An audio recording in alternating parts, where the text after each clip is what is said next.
there are four players in the game.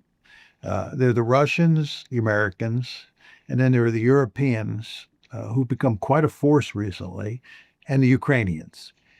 I think that what you had in Alaska were two of the players, the Americans and the Russians, coming together. And I think that even if the Americans and the Russians could reach a deal, that it would be impossible for the Americans to get the Europeans and the Ukrainians to buy onto that deal. There's no question that Trump would like to cut a deal with the Russians. And I think that Trump, by and large, would be willing to concede to most of Russia's demands.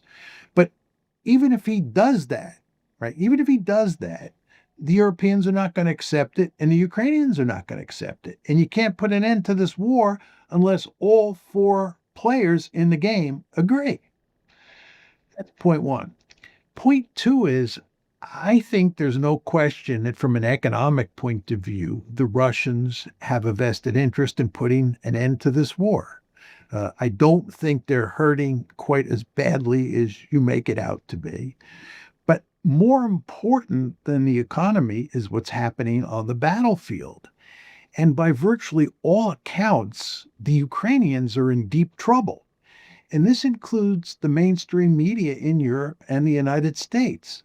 Almost everybody recognizes that the Ukrainians have a manpower problem.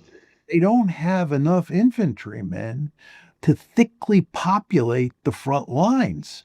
And their front lines, the Ukrainian front lines, are remarkably porous, and this leaves them open to Russian penetrations. And there is no hope of fixing this situation anytime soon.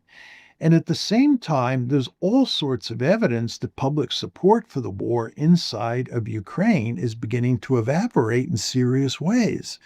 So it looks like the Russians have the advantage on the battlefield. And if you have the advantage on the battlefield, you have no interest in a ceasefire. I mean, this, of course, is why the Russians constantly say they will not agree to a ceasefire.